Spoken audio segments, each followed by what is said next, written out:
Hello, everybody, and welcome back to another episode of Scorebook Stories. Hopefully, you had a wonderful week of watching baseball. Rivalry weekend was absolutely amazing. As of recording, we still have one more day of rivalry weekend. The Subway Series wraps up. That is split right down the middle. Yankees won, Mets won. Game 3 is tonight at 7, or as you're watching this or listening to this, we already know who won. There's so many great games going on today, and I'm very happy that I was able to watch a good amount of these games on MLB TV because they had a bunch of them that were able to be watched for free this past weekend. That was awesome. I think MLB TV needs to do some more free weekends like this. I think it's really special, and it is a lot of fun. We have a lot of stuff to talk about today before we get into the storied player and pitcher of the week, some games to watch, stat leaders, standings, and those things would be the World Baseball Classic. I created my own lineup of roster of guys I think that would be very, very fun to watch, and I think it would make a pretty good team and probably could win the whole thing this year. Kyle Tucker is rumored to go to the Dodgers if the Cubs don't sign him to a very long extension. And the Rockies and Orioles moved on from their managers. Pete Rose, Shoeless Joe Jackson, and some other deceased ball players that were on the ineligible list are now eligible to be reinstated, I guess, or they have been reinstated. I'm not sure exactly how that works or what the exact verbiage of, but we're going to talk about it a little bit. But I want to kick things off with Jose Alvarado. As of this morning, has been suspended 80 games for the use of PEDs. Alvarado tested positive for exogenous testosterone, which is a PED. And the suspension is effective immediately. So by rule, Alvarado will be ineligible for the postseason should the Phillies make it. As of now, it looks like they will. Alvarado leads the Phillies with 7 saves this season. He is 4-1 with a 2.70 ERA in 20 appearances. He has 25 strikeouts and 4 walks in 20 innings pitched. So that's a pretty big loss for the Phillies this year.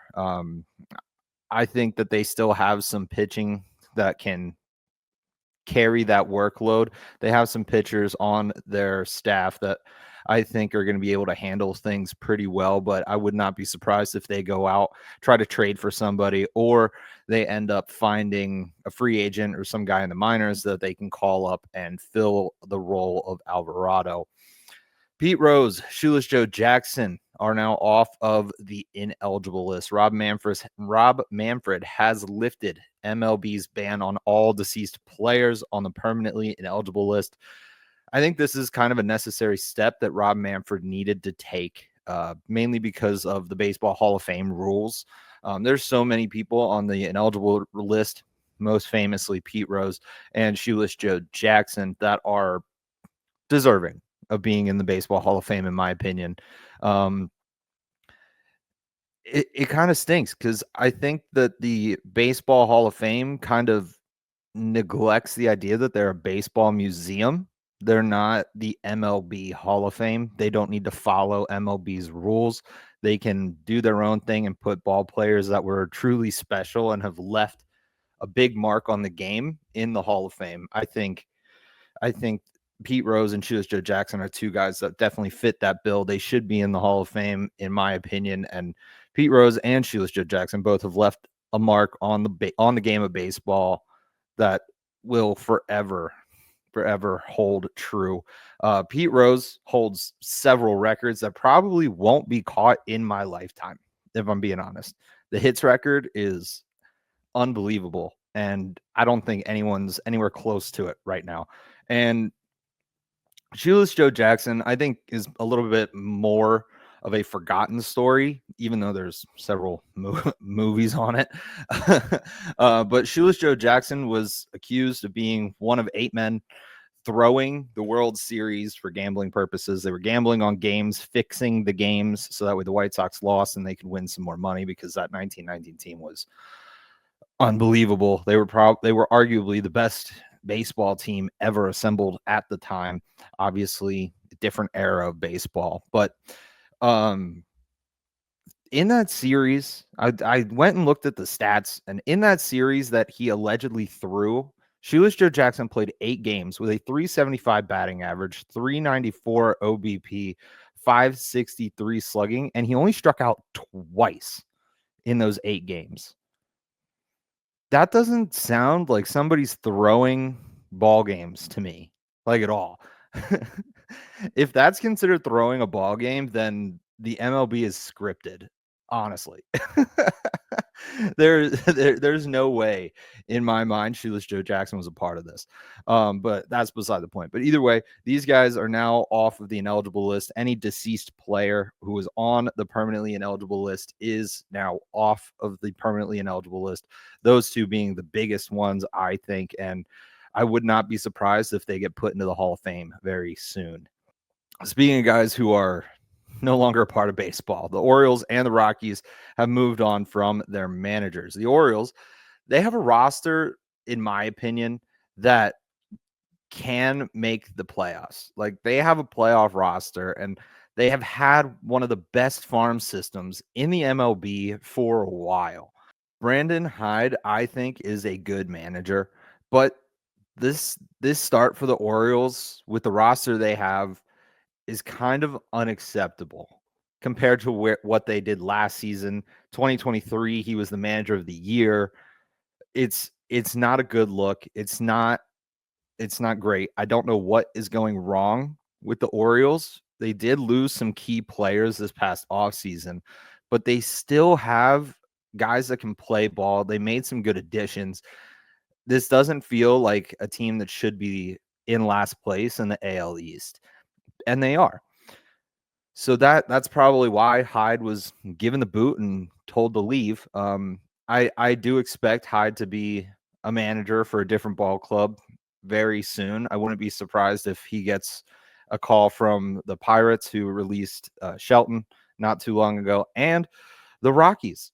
The Rockies are another club that just fired their manager, but the difference is the Rockies are terrible. I'm not sure what manager could go in there and fix this club. The pitching is terrible. The hitting is non-existent. I believe Jacob Stallings has the best ERA on this team right now. Jacob Stallings, who's a catcher. That's a problem. That's a huge problem, and I think the front office needs to sell off any players of any value for as much as they can get to reset this organization. Kyle Freeland probably would be one of the bigger pieces from this roster. Chris Bryant, maybe, if they can prove that he is healthy again and can actually play. Chris Bryant might be a decent option. Ryan McCann, Mickey Moniak, Scott Alexander, they also could be decent trade pieces for the Rockies to try to just acquire some prospects that'll probably be ready for the MLB in a year or two. That's really where the Rockies need to go. They need to they need to figure out what the plan is going to be here, because where they're at now is not acceptable, and it needs to change. And I think that starts in the front office and with the farm system. They have a couple good guys that are pretty solid all throughout their minor leagues that could become game-changing players. But right now they're in a position where they need to offload some of their top talent and get as much as they can for that talent. Speaking of top talent, Kyle Tucker, his contract is up at the end of the season, and apparently the Dodgers front office has made it clear that should Kyle Tucker hit the market, they will be going all in on getting him. I really hope for MLB's sake that this does not happen. I really do. I'm a Yankees fan, so I'm a little biased towards the Dodgers, but I also think that this is a problem that the Yankees had in the past. The Yankees did this. They built super teams, and I'm not really a fan of super teams, and I think that there is a solution to try to prevent some of these quote super teams from happening. And my solution is not a salary cap, it's a salary floor. I think all teams must spend a specified amount on players that will be on their 40-man roster. They shouldn't be able to just nickel and dime pick up really cheap players and throw them out on the field and see what happens. That can't happen anymore. You need to start spending money on top talent, on players. And I'm not talking about overpaying for a player that you just need to give him an extra $1 million so that way you hit the salary floor. No, I think this would incentivize teams to actually try to win games.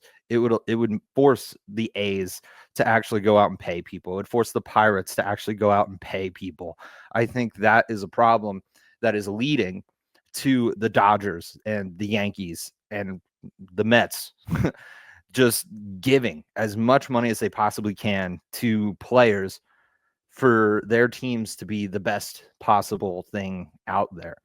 I also think that teams need to have a little less control over players for so long. For example, when they draft somebody. So Paul Skenes right now has a 1-year, $875,000 contract. He's one of the best pitchers in baseball. I understand there's rookie deal rules and stuff like that. That's fine. But the Pirates have control over Skenes until 2029. That's a long time. He'll be 27, I believe. He'll be 27 when he finally gets to hit free agency if he doesn't sign a long-term deal. And right now, the Pirates have one more season of pre-arbitration, followed by 3 seasons of arbitration with Skenes. And after the 2029 season, Skenes can become a free agent and sign with whatever team he wants. I think that they need to get rid of this system relating it to service time. I think it needs to just be at age 25 they can become a free agent. End of story. I think if that is the road that they end up going down, that will incentivize teams to fast track college draft picks to the majors and draft college guys that are going to make an impact like right away. I think that's a good fit. And it still allows you to draft high school guys and actually take your time and develop them the way you want to develop them, because you're going to have them from 18 to 25. I think that's realistic. And honestly, if you have guys that are stuck in the minors past 25 years old, just let them go test the market, see if they can make an MLB club somewhere else. I don't see that as a problem, because if you have a 27-year-old AA pitcher, odds are he's not panning out the way you want him to. Let him go try to make a ball club somewhere else. I don't see a problem with that. I don't think MLB service time should be a factor here at all. 7MM Sports is your hub for all things Seven Mountains Media sports. You can watch the latest of Sports Talk with Steve Jones episodes. You can find what station you can listen to your favorite Penn State sports team on, and you can even get live social media updates all the time. All of these things are available along with every single show produced by Seven Mountains Sports over at 7mmsports.com. With the announcement of Paul Skenes joining Aaron Judge on Team USA, I've decided to create my own roster projection for the WBC.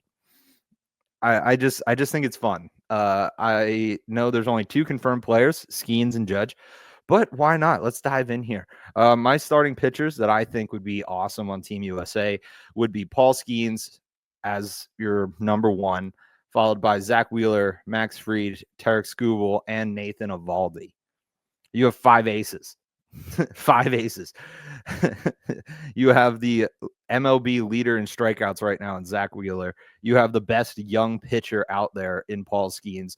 AL Cy Young winner and potential back-to-back winner, Tarek Skubal, Nathan Eovaldi, who's just dominating everybody right now, and the ERA leader in the MLB, Max Fried. This is a lineup that is star-studded. In the bullpen, you can have some of the best closers in the game and some of the best relievers in the game. Luke Weaver, Devin Williams, Kyle Finnegan, Mason Miller, Jeff Hoffman, Matt Strom, Tanner Scott, and Josh Bader. This is a stud bullpen. Any MLB team would probably kill to have this bullpen right now. Catching, I have Will Smith, Cal Raleigh, and Adley Rutschman as my 3 catchers. Odds are Cal Raleigh's going to end up becoming the DH. If I were to like create a full lineup for this, I'd probably have Raleigh be the DH. Bryce Harper and Tyler Soderstrom will be playing first base. Soderstrom, I have there also as a DH option, and he can also play the outfield should you need him there. Then we dive into my middle infield. My middle infield consists of Brendan Donovan, Bobby Witt Jr., Trey Turner, and Gunnar Henderson.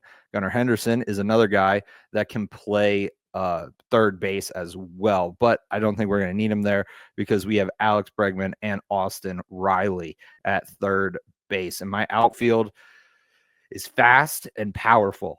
I have Aaron Judge, Mike Trout, and Kyle Tucker to address the power side of things in the outfield. Mookie Betts is just an all-around incredible athlete who can also play second base, shortstop. He's very, very agile, very useful, very good utility guy, which sounds weird to say because Mookie Betts is one of the best players in baseball, in my opinion, and I think he's the best player on the Dodgers right now. I also have PCA, Pete Crow-Armstrong, and Corbin Carroll patrolling out in the outfield along with the others. I think this team would be unbelievable. They'd be so good, and it'd be so much fun to watch, in my opinion. Other players that I think could be on the team are Nolan Arenado at third base, Pete Alonso, first base DH, Jackson Merrill out in the outfield. Austin Wells, he's kind of a long shot, but I think he has the potential to become a decent catcher on this roster. Kyle Schwarber is a DH, Brent Rooker, outfield DH, Anthony Volpe, middle infielder, Hunter Brown, Garrett Crochet, Michael King as pitchers as well. There's just some other guys that I think have good potential, and I would not be surprised if we see them in a USA uniform. And I think the biggest need for Team USA that they did not have last year is the best possible pitching available.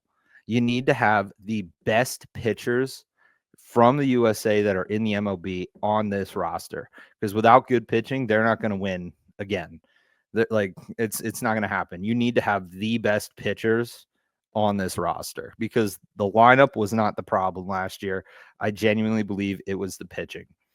But speaking of pitching leads to wins, and wins are what win you your division and get you into the playoffs. So let's take a look at our standings updates right now.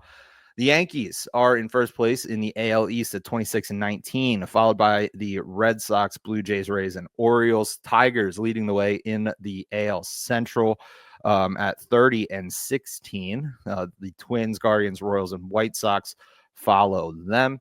Mariners are on top of the AL West, 25-19, followed by the Rangers, Astros, Athletics drop all the way down to 4th, and the Angels in 5th. Over in the National League, the Mets still have the lead, but I'm not sure for how long. They are at 29-17, followed by the Phillies at 27-18, so they're right on the heels there. And the Braves, Nationals, and Marlins round out that division. In the Central for the National League, you have the Cubs at the top at 27-19, followed by the Cardinals, Reds, Brewers, and Pirates. And in the West, the Dodgers are on top at 29-17, followed by the Padres and Giants, who are tied at 27-17, the Diamondbacks, and then that other team, the Rockies, who have 8 wins now on the season. I think we should throw like a really, really big party once they get to 10 wins. Like, they're 2 away. Are they going to get to 10 by the end of May? That's the question. I doubt it. Oh, poor Rockies. I feel so bad for Rocky fans out there.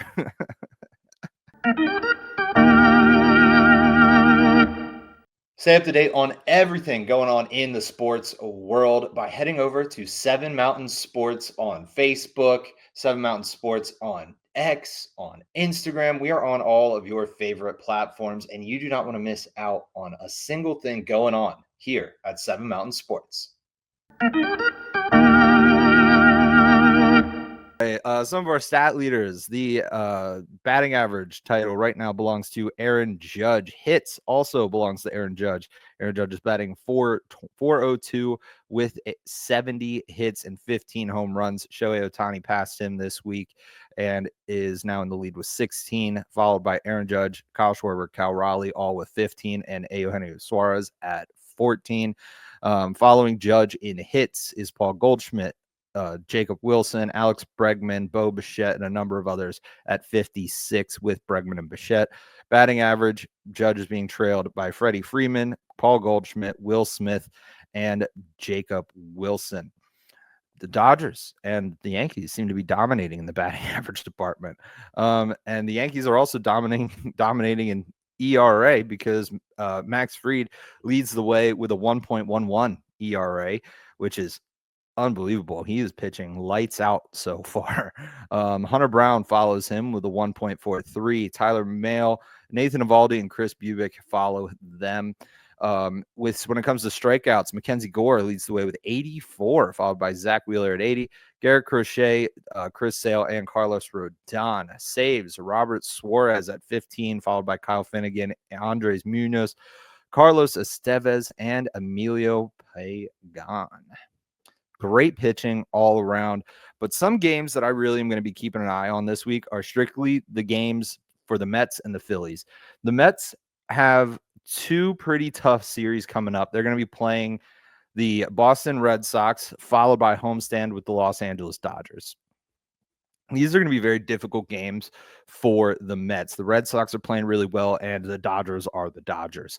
So if the Mets can manage to win both of these series, that's going to keep them in a very good spot moving forward. The Phillies, however, are right on their heels in the standings, and they are going to be taking road trips out west. They're going to be playing the Rockies, followed by a trip to the A's. I think this is a road trip that the Phillies need to be dominant in every area of the game. I think if the Phillies pick up 3 wins against the Rockies, 3 wins against the A's, that's going to be a killer for the Mets. And the Mets are going to have to really, really play well if they aren't able to win both of these series. Like, it's a tough draw right now, but I think next episode the Phillies are probably going to be in first place after 2 series that they should be able to win, if not sweep, and the Mets, who are going up against 2 of the top teams in baseball right now. Moving on to the storied player and pitcher of the week, Pete Crow-Armstrong gets the storied player of the week award, batting .417 with a .423 OBP in 24 at-bats, 10 hits, 1 triple, 3 home runs, and 11 RBIs. Amazing. RBIs are very, very important. He was able to put 11 runs across the plate. It's so impressive. Like, Pete Crow-Armstrong continues to impress me every single time he steps on the field. He's an amazing ball player, and I'm excited to see where his career takes him. Like, he's just a lot of fun to watch, and I absolutely love the Cubs right now. I think they're a fun team to watch with Pete Crow-Armstrong, Ian Happ, Kyle Tucker. That outfield is just immaculate. I think it's a lot of fun. Pete Crow-Armstrong is great, and congratulations for being the storied player of the week. The storied pitcher of the week is Zach Wheeler. 2 games started over the past week, 2 wins, a 0 ERA, 14 strikeouts, 3 walks, 6 hits, and 13 innings pitched. Wheeler shut down Cleveland through 7 innings, allowing 3 hits through 25 batters faced, walking 2, striking out 8. In his next start against Pittsburgh, Wheeler went 6 innings, allowing 3 hits through 21 batters faced, walking 1, and striking out 6. Incredible. Dominant, proving that he is a huge front runner for the NL Cy Young. I think he deserves it. I think he has deserved it. He has shown that he is one of the most, if not the most, dominant pitcher in the National League. The only one I think that could steal it away from him is Paul Skenes. But until Paul Skenes ends up getting some more wins under his belt and getting run support from his offense, he's not going to have the wins that I think he needs to prove that he's going to be the next Cy Young Award winner. And I honestly would not be surprised if Paul Skenes doesn't win a Cy Young until he leaves Pittsburgh.